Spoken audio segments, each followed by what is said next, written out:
Hello everyone, welcome to Sanjay Suman classes. आज हम लोग रेलवे ग्रुप डी का साइंस पेपर सॉल्व करेंगे 2018 में जो पूछा गया है। देखते हैं आज का पहला क्वेश्चन।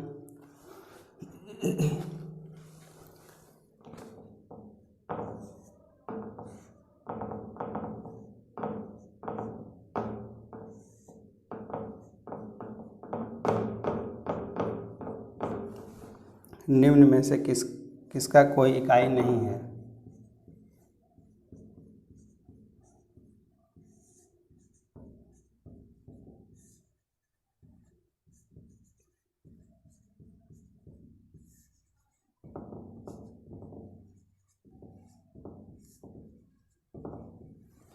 तो पहला दिया हुआ है इसमें आवर्धन,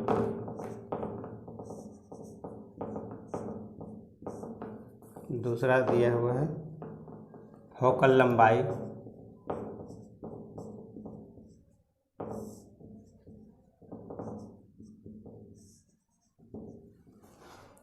तीसरा दिया हुआ है लेंस की शक्ति,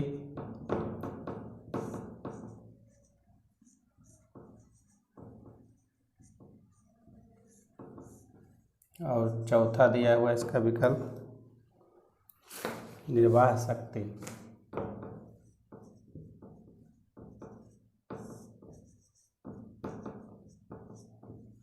तो ये चारों में से किसका कोई इकाई नहीं होगा। तो लेंस की शक्ति इसका जो है हम लोग किस में मापते हैं? डायोप्टर, डी से। शक्ति, निर्वाह शक्ति या कोई भी शक्ति रहेगा, इसको हम लोग वाट में मापते हैं। फोकल लंबाई, इसको जो है फोकल लेंथ, इसको सेंटीमीटर या मीटर में मापेंगे। और आवर्धन, आवर्धन का जो है मैग्नीफिकेशन, इसका जो है क्या होता है? आवर्धन बराबर प्रतिबिंब की ऊंचाई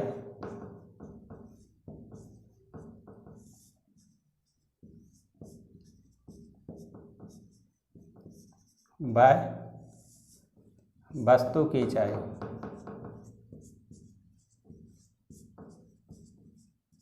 तो इसका जो है यूनिट, इसका यूनिट दोनों कट जाएगा। मान लीजिए हैं प्रतिबिंब की ऊंचाई 2 सेंटीमीटर है और वस्तु की ऊंचाई 1 सेंटीमीटर है। तो सेंटीमीटर सेंटीमीटर कट गया, सिर्फ 2 मिलेगा। तो यहाँ पर जो है इसमें इसका इकाई नहीं मिलेगा, इसका सिर्फ जो है इसका वैल्यू रहेगा, मैग्नीट्यूड रहेगा, अंक में रहेगा इसका कोई। तो इसका आंसर ये हो जाएगा आवर्धन। आवर्धन का कोई इकाई नहीं होता है, ये रेशियो के अनुपात में रहता है। नेक्स्ट क्वेश्चन देखते हैं। एक कुली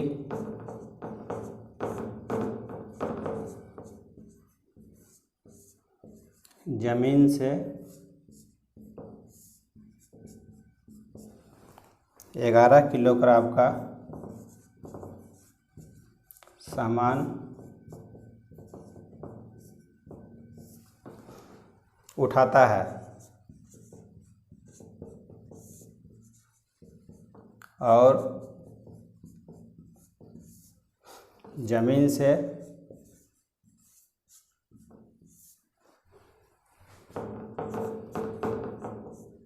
1.5 मीटर ऊपर अपने सिर पर रखता है।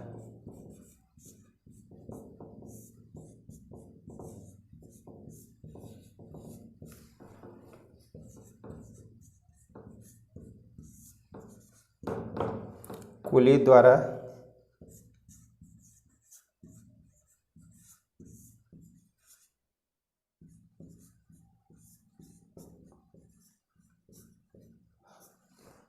सामान पर कुल कितना कार्य किया गया?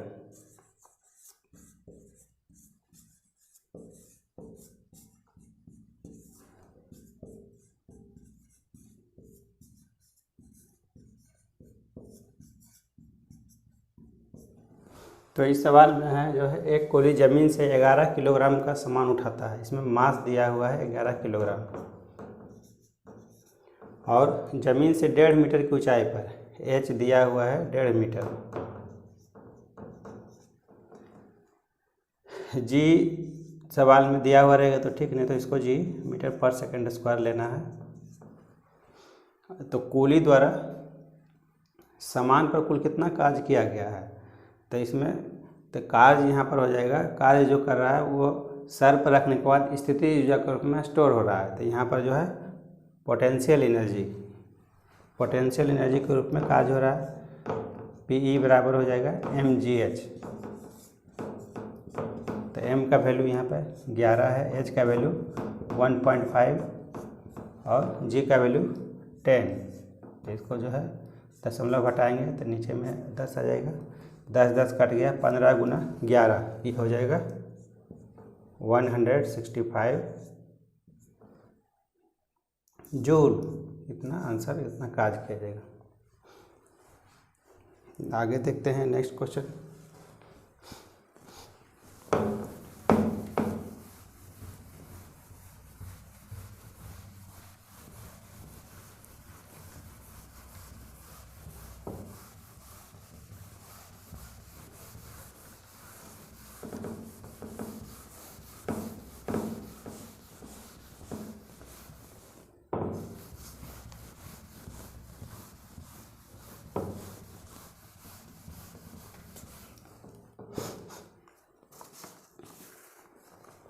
ये तीसरा क्वेश्चन है, कैल्शियम कार्बोनेट COCO3, इसको हम लोग गर्म कर रहे हैं।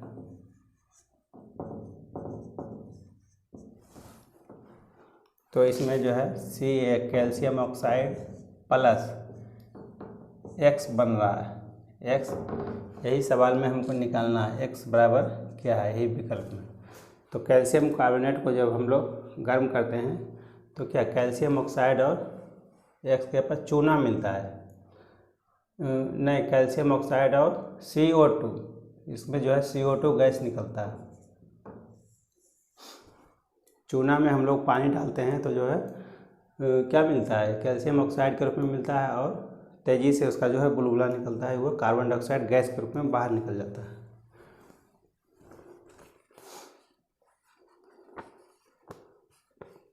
नेक्स्ट क्वेश्चन देखते हैं। किसी वस्तु का द्रव्यमान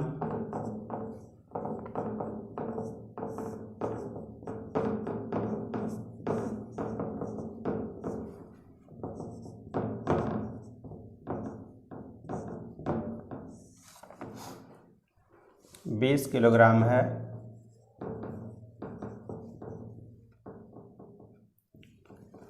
पृथ्वी पर इसका वजन क्या होगा।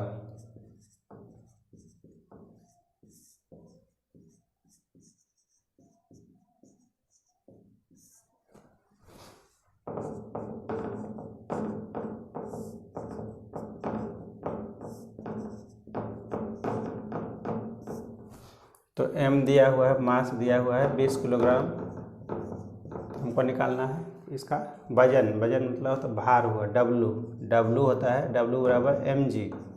तो mg हो जाएगा मास 20 किलोग्राम, और g 10 हो जाएगा 200, इसका भार हो जाएगा 200, भार का न्यूटन में होता है, तो इसमें लिखेंगे हम लोग यूनिट 200 न्यूटन। नेक्स्ट क्वेश्चन देखते हैं।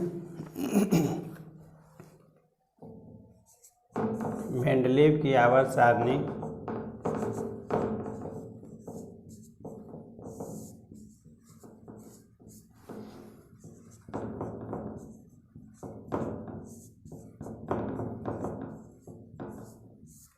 मेंडलीव की आवर्त सारणी डैश के दौरान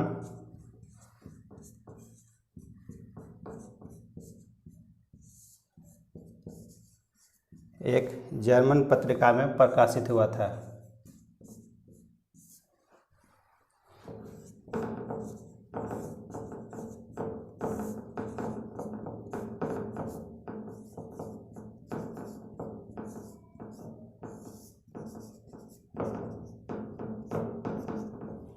तो इसको याद रखना है। ये 1872 ईस्वी में मेंडलीव का पीरियोडिक टेबल जो है एक जर्मन पत्रिका में प्रकाशित हुआ था। ये तो जीके का भी एक क्वेश्चन हो जाता है।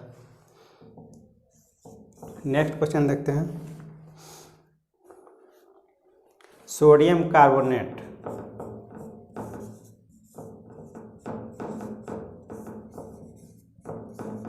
ये पूछा गया है सोडियम कार्बोनेट का केमिकल फार्मूला।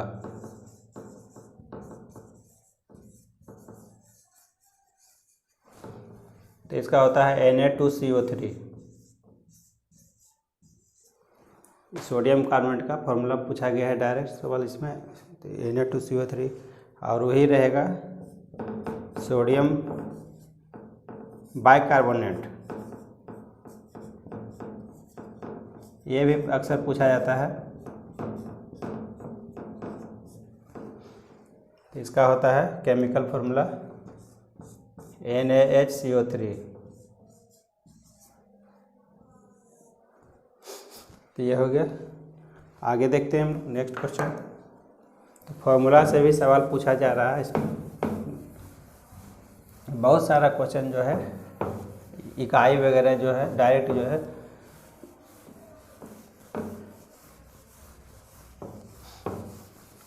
फार्मूला बेस्ड ज़्यादा सवाल रहता है। डायरेक्ट जो है 2-3 स्टेप में बनने वाला, और इकाई से भी बहुत सारा सवाल पूछा जाता है।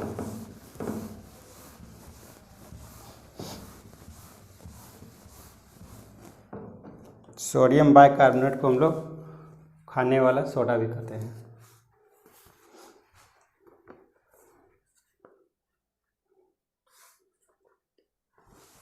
नेक्स्ट क्वेश्चन देखते हैं। निम्न में से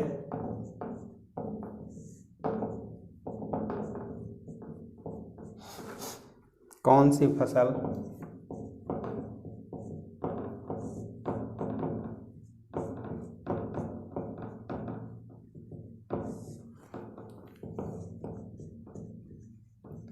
फलीदार है? इसमें दिया हुआ है, इसमें विकल्प अनाज, दूसरा दिया हुआ है दलहन,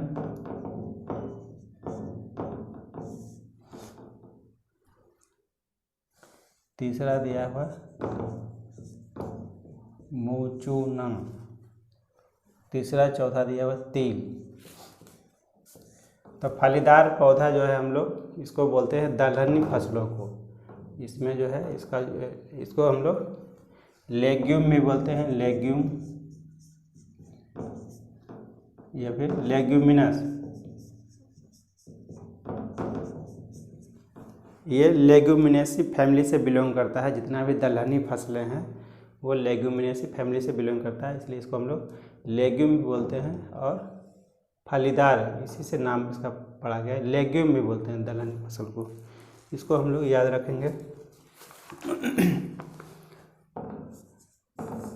8वां क्वेश्चन हो जाएगा मेरिस्टेमेटिक ऊतक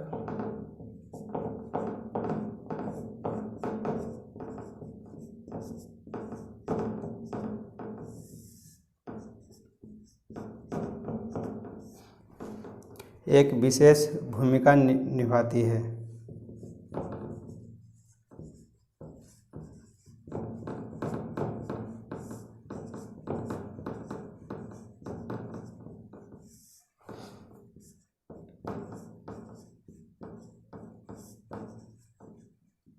और अपनी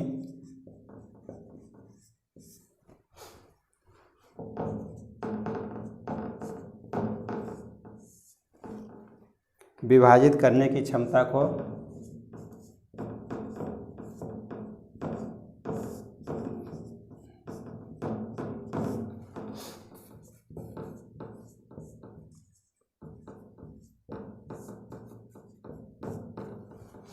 त्याग देते हैं।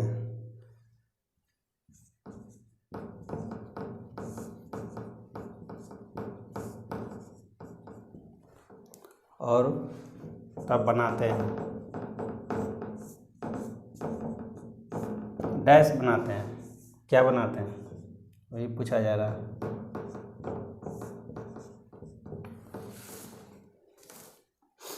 कह रहा है मेरिस्टेमेटिक टिश्यू जो है क्या होता है, ये जो है मेरिस्टेमेटिक टिश्यू हम लोग पढ़ चुके हैं टिश्यू प्लांट टिश्यू चैप्टर में। इसमें विभाजन की क्षमता होती है, जिस कोशिका में ऊतक में विभाजन की क्षमता होगी उसे हम लोग मेरिस्टेमेटिक टिश्यू कहेंगे। मेरिस्टेमेटिक ऊतक एक विशेष भूमिका निभाते हैं और अपनी विभाजित करने की क्षमता को त्याग देते हैं, और तब मेरिस्टेमेटिक टिश्यू जो है उसमें जो विभाजन करने की क्षमता जब समाप्त हो जाएगा तो वो क्या परमानेंट टिश्यू में बदल जाएगा। इसको हम लोग अस्थायी ऊतक कहते हैं, और यह हो जाएगा अस्थायी ऊतक या तो फिर परमानेंट टिश्यू बोलते हैं। तो परमानेंट टिश्यू का उदाहरण क्या हो जाएगा, तो वही जाइलम फ्लोएम ये सभी जो है परमानेंट टिश्यू है।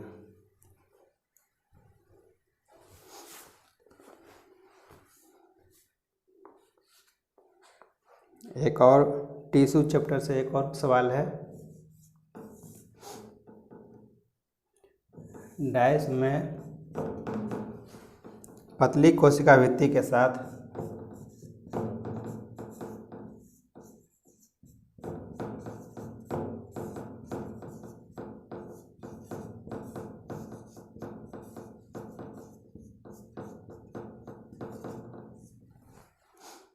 अपेक्षाकृत गैर विशिष्ट कोशिकाएं होती है।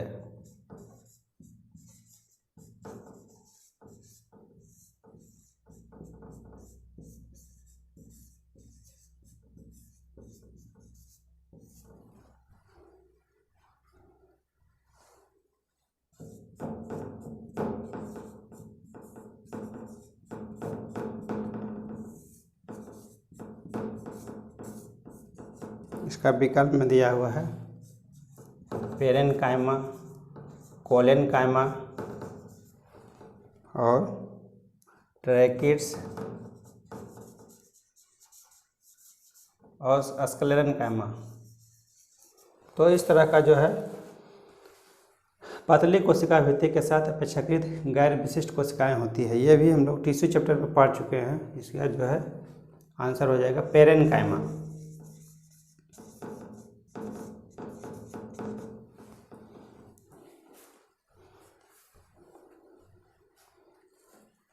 आगे अब हम लोग देखते हैं नेक्स्ट क्वेश्चन।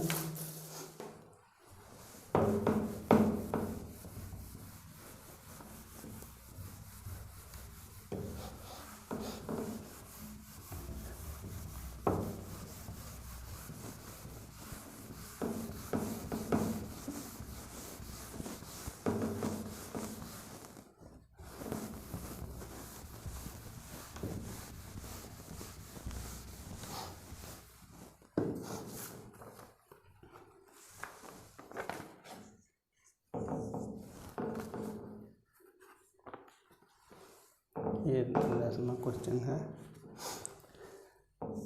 डैश गैस का उपयोग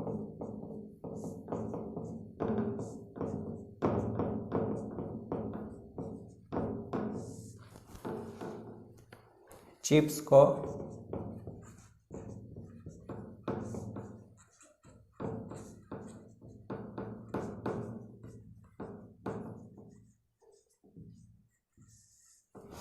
ऑक्सीकृत होने से रोकने के लिए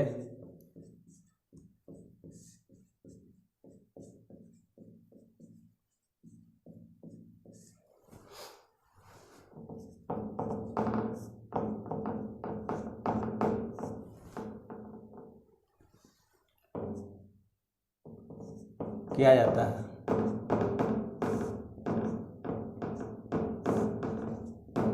इसमें विकल्प में दिया है O2, N2, Cl2, H2। पूछ रहा है किस गैस का उपयोग हम लोग चिप्स को जो है ऑक्सीकृत होने से बचाने के लिए किया जाता है। तो इसका उपयोग जो है उसमें नाइट्रोजन गैस भरा जाता है। कोई भी एक इनर्ट गैस उसमें भरने से जो है उससे क्या होता है, उसके साथ किसी तरह का रिएक्शन नहीं होगा। नाइट्रोजन जो है उसके साथ में संयोग नहीं करेगा, इसमें कोई केमिकल रिएक्शन नहीं होगा इसमें चिप्स के साथ में। और चिप्स भी सुरक्षित रहेगा, उसमें जो है किसी तरह का जो है बैक्टीरिया या फंजाई का उसमें ग्रोथ नहीं होगा। अब आगे देखते हैं हम लोग नेक्स्ट क्वेश्चन। मंदता, इसका एसआई यूनिट क्या होगा?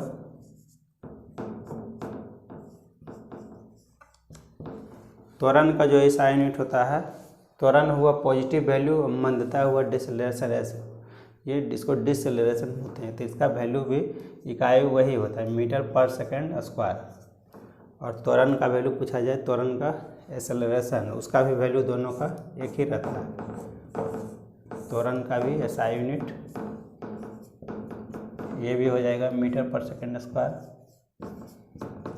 तो इसका पॉजिटिव वैल्यू हुआ धनात्मक मान, इसका जो त्वरण बोलते हैं, और ऋणात्मक मान को इसको हम लोग मंदता बोलते हैं, डिसलेरेशन।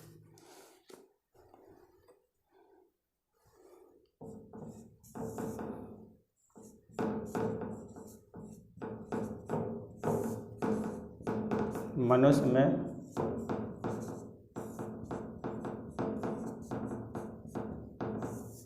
महिलाओं में गुणसूत्रों का सेट होता है।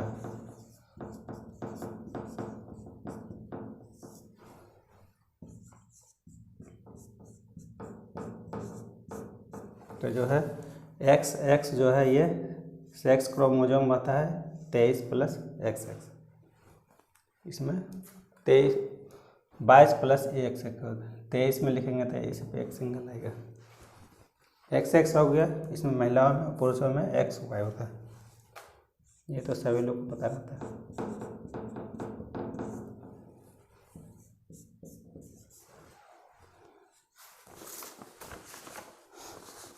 ओम का नियम फिर रिपीट हुआ है इसमें।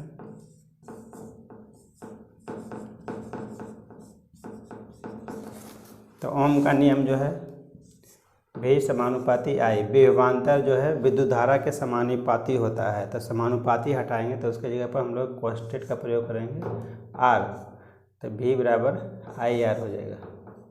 इसे ही हम लोग ओम का नियम कहते हैं। ये सवाल जो है बार बार रिपीट हो रहा है। अब देखेंगे आगे नेक्स्ट क्वेश्चन।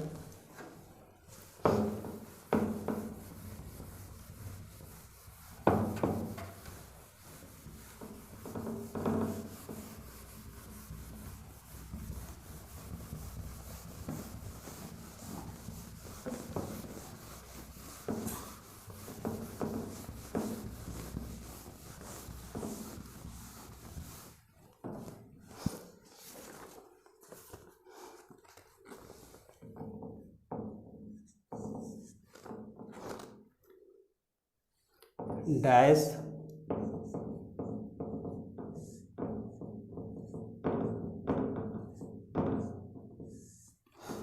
जल मिश्रित HCl के साथ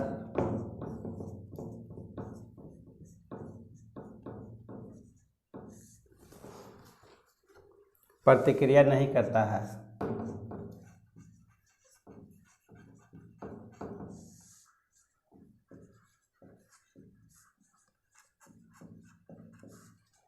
तो पहला दिया हुआ इसका विकल्प एल्युमिनियम, मैग्नीशियम, तीसरा दिया हुआ है जिंक, चौथा दिया हुआ है कॉपर।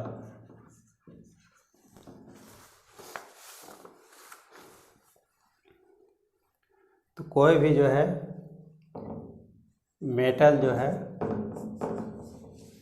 एसिड के साथ संयोग करके क्या बनाता है? मेटल साल्ट बनाता है। Metal salt plus hydrogen gas आता है, हाइड्रोजन गैस को विस्थापित करता है। जनरली ऐसा होता है, लेकिन कॉपर के केस में ऐसा नहीं होता है। क्यों? कॉपर का जो है रिएक्टिविटी जो है हाइड्रोजन से कम है। हाइड्रोजन की तुलना में हाइड्रोजन का रिएक्टिविटी, उसके बाद आता है इसमें कॉपर का रिएक्टिविटी, इसलिए इसको रिप्लेस नहीं कर पाता है। तो हाइड्रोजन का रिएक्टिविटी से जितना सभी ऊपर एलिमेंट होगा वो सभी क्या करेगा, एसिड के साथ रिएक्शन करके हाइड्रोजन को रिप्लेस करेगा। लेकिन जो है कॉपर के केस में ये इसका रिएक्टिविटी जो है हाइड्रोजन से कम होता है, जिसके चलते जो है कॉपर जो है हाइड्रोक्लोरिक अम्ल के साथ प्रतिक्रिया नहीं करता और नहीं जो है ये हाइड्रोजन गैस इसको मुक्त करता है। यही इसमें कारण है। आगे देखते हैं नेक्स्ट क्वेश्चन।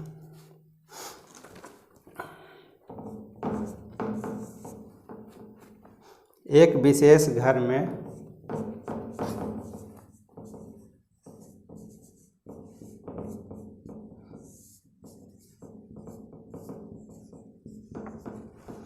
पाँच दिनों में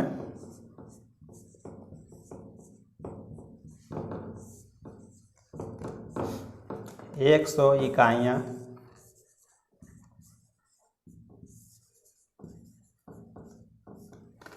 इकाइयों की खपत है।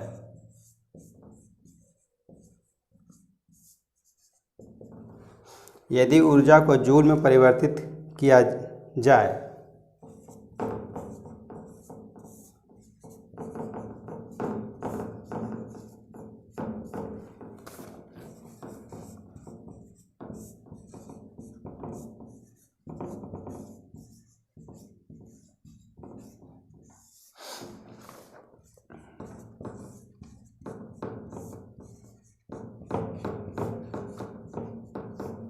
तो यह कितनी होगी।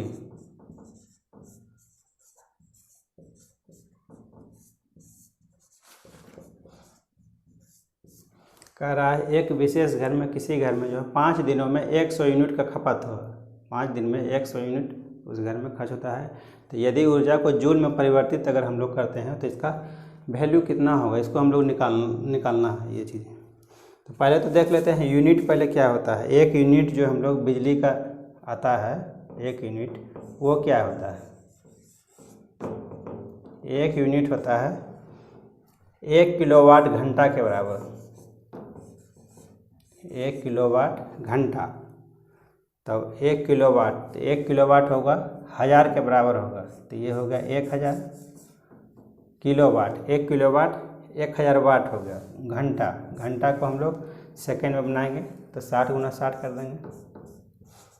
तो ये हो गया 3.6 इंटू 10⁻⁶, इतना वैल्यू आ जाएगा।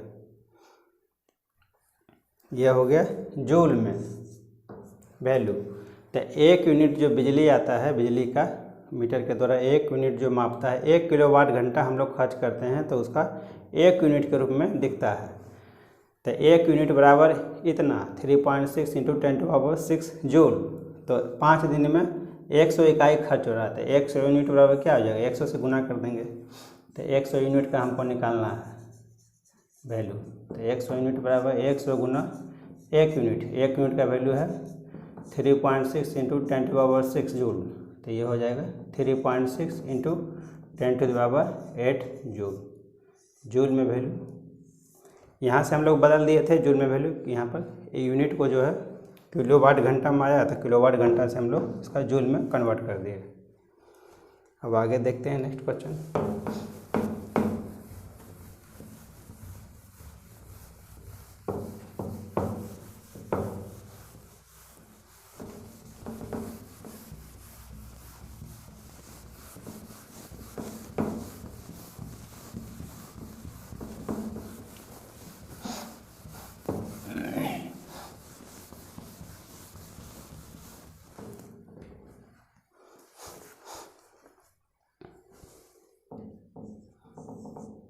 विद्युत धारा की एसआई इकाई।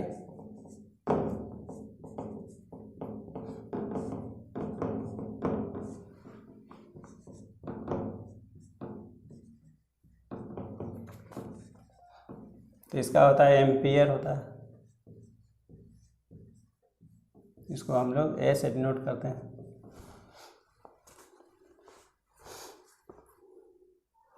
नेक्स्ट क्वेश्चन पूछा गया ठोस CO2। ठोस CO2 को हम लोग क्या कहते हैं, ड्राई आइस। ड्राई आइस या फिर शुष्क बर्फ कहते हैं इसको हम लोग।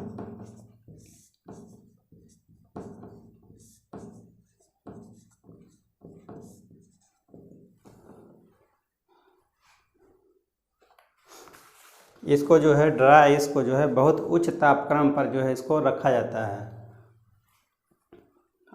जैसे इसको हम लोग बाहर निकालेंगे तो जो है ये शुष्क बर्फ के रूप में रहता है। जैसे ही हम लोग इसको बाहर निकालेंगे तो जो है गैस के रूप में बदल जाएगा, बिना द्रव में आए हुए ये गैस के रूप में बदल जाता है। इसीलिए इसको जो है बहुत अधिक प्रेशर पर इसको स्टोर किया जाता है। नेक्स्ट क्वेश्चन देखते हैं।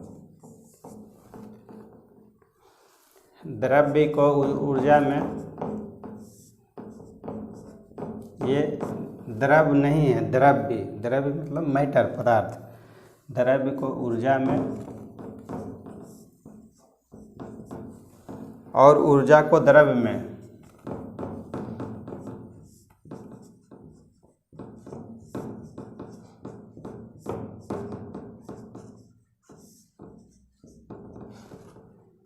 स्थानांतरित किया जा सकता है।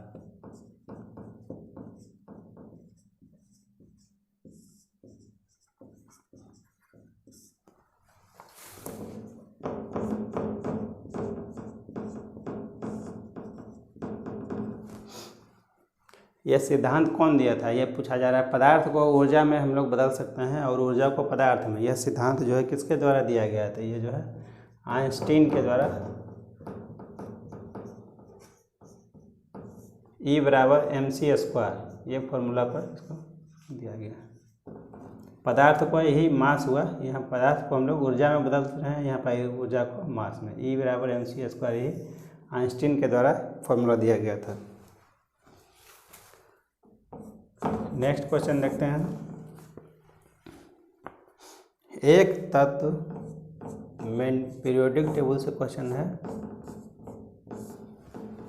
एक तत्व 2 8 8 2, इसका इलेक्ट्रॉनिक विन्यास दिया हुआ है। तो ये हो गया 8 8 16 2 18 2 20। 20वां एलिमेंट कौन होता है, 20वां एलिमेंट कैल्शियम। कैल्शियम का परमाणु संख्या 20 होता है। एक तत्व 2 8 8 2 की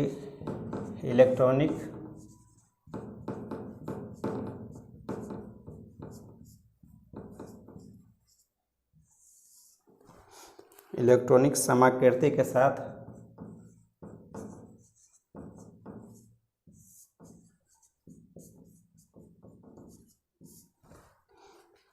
आधुनिक आवर्त सारणी में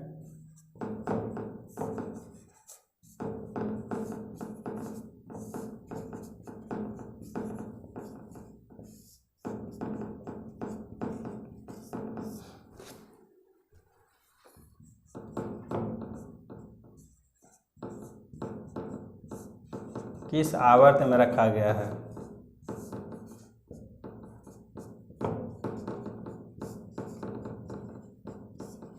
तो हमको कैसे पता लगाएंगे, ये चीज़ जो है 20वां एलिमेंट जो है कैल्शियम है। तो इसको आवर्त सारणी में तो शुरू होता है हाइड्रोजन से। हाइड्रोजन का परमाणु संख्या 1।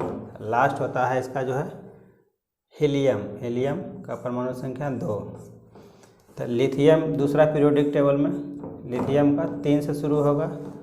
नियोन में 10वां ख़त्म हो रहा है। आखिरी गैस तक हम लोग शुरू का याद रखेंगे और लास्ट का याद रखेंगे कितना परमाणु संख्या पर जो है ख़त्म हो रहा है। तो बीच का कोई भी एलिमेंट पूछा जाएगा तो जो है हम लोग निकाल सकते हैं।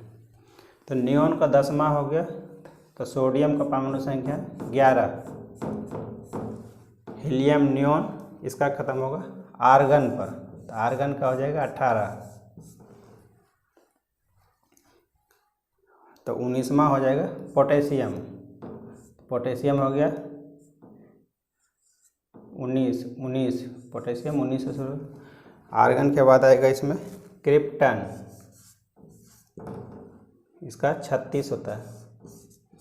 तो इसमें कौन सा आवर्त में आ रहा है, अगर हम लोग या स्टार्टिंग का परमाणु संख्या याद रखें सभी का। हाइड्रोजन शुरू हो रहा है, हाइड्रोजन ख़त्म हो रहा है हीलियम पर।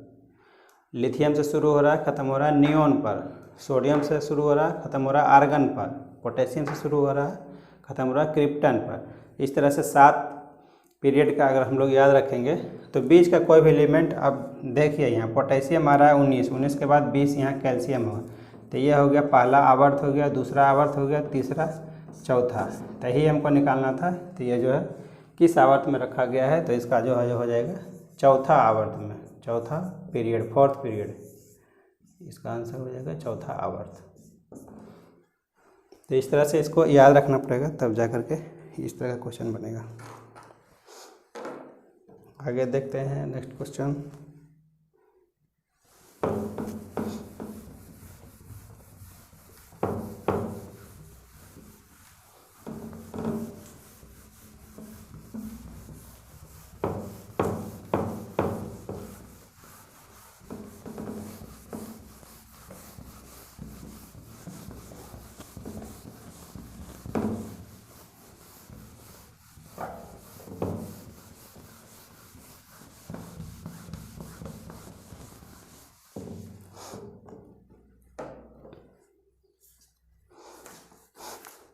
यह हो गया 20वां क्वेश्चन।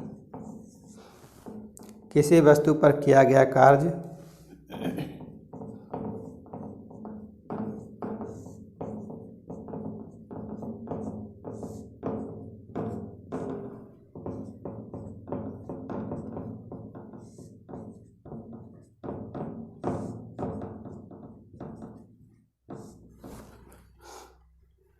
निम्न में से किस पर निर्भर नहीं करता है?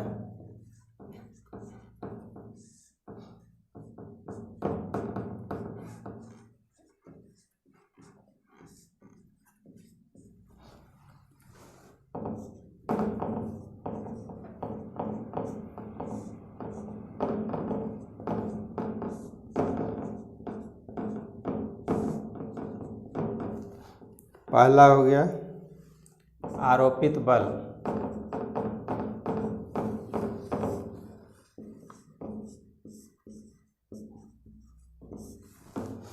दूसरा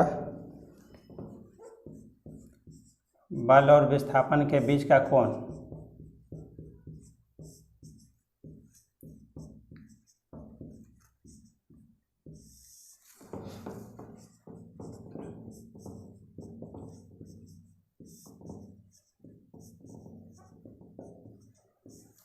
तीसरा हो जाएगा विस्थापन,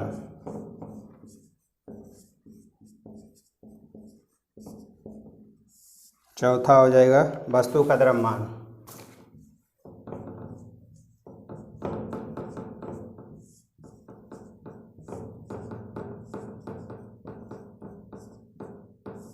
तो ये पूछ रहा है इसमें किसी वस्तु पर किया गया कार्य जो है निम्न में से किस पर निर्भर नहीं करेगा। 4 विकल्प दिया गया है। तो कार्य होता है कार्य W, कार्य W को बोलते हैं W वर्ग। तो W बराबर होता है FS cos theta, FS cos theta. तो F यहाँ पर क्या है, F यहाँ पर बल है, S हो गया विस्थापन, और थीटा हो गया कोस थीटा, थीटा का वैल्यू कोस थीटा का वैल्यू हो गया यहाँ पर बल और विस्थापन के बीच का कोण।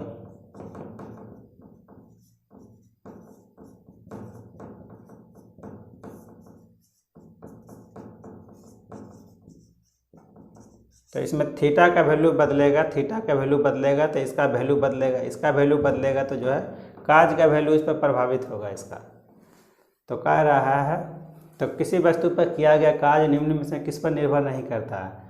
तो आरोपित बल इस पर भी निर्भर कर रहा है। आरोपित बल जो है, आरोपित बल यहाँ पर डायरेक्टली है इसमें है, और बल और विस्थापन के बीच का कोण ये कोस थीटा हो गया, और विस्थापन, विस्थापन एस हो गया। तो किस पर निर्भर नहीं कर रहा है, तो वस्तु के द्रव्यमान पर, वस्तु के द्रव्यमान पर जो है डायरेक्टली निर्भर नहीं कर रहा है। अगर इसको हम लोग F को जो है अगर हम लोग तोड़ेंगे M × A करेंगे तब जा कर के, तो वो हो गया इनडायरेक्टली। यहाँ तो डायरेक्टली हम लोग देखेंगे, तुलना करेंगे उसमें क्या चीज़ उस पर निर्भर कर रहा है। एक और लास्ट क्वेश्चन देखते हैं।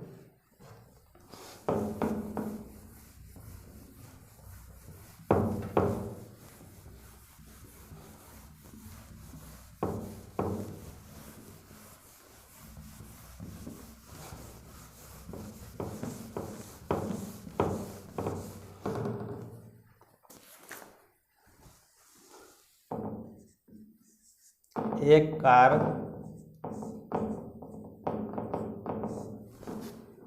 सड़क के किनारे से गिरकर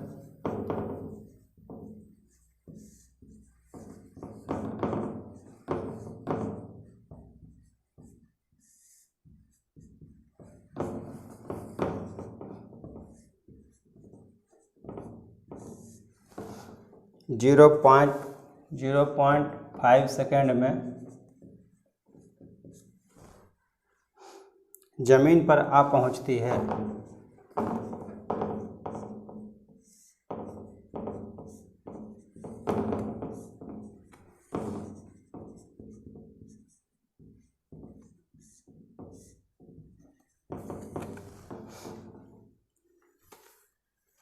जी बराबर दिया हुआ है 10 मीटर पर सेकंड स्क्वायर।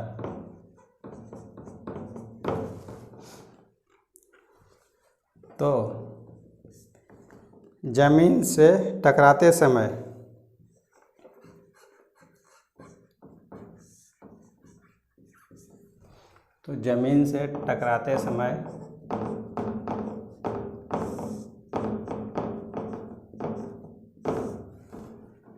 इसकी गति क्या होगी?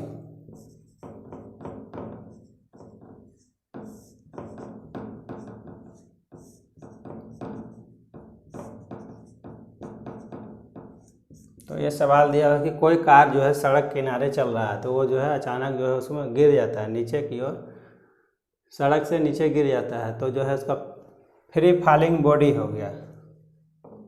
यहाँ से मान लीजिए यहाँ पर ये हो गया, रोड हो गया, यहाँ से नीचे गिरेगा तो जो है फ्री फॉलिंग बॉडी हो जाएगा, u बराबर 0 हो जाएगा फिर इसका। और टाइम दिया हुआ है 0.5 सेकेंड। तो ज़मीन से टकराएगा तो उस समय जो है इसका ज़मीन से टकराते समय इसकी गति क्या हो जाए? तो v बराबर u प्लस at। तो ये v निकालना है, u 0 हो जाएगा प्लस a का वैल्यू 10 हो गया, t का वैल्यू 0.5 होगा, दशमलव हटाएंगे तो ये हो जाएगा 10 कट गया तो 5, तो ये हो जाएगा 5 मीटर पर सेकेंड। उस समय जब ज़मीन से टकराएगा तो उसका स्पीड इतना 5 मीटर पर सेकेंड हुआ। इस तरह से हम लोग सॉल्व करेंगे। अब आगे हम लोग देखेंगे नेक्स्ट क्लास में। Thank you for watching.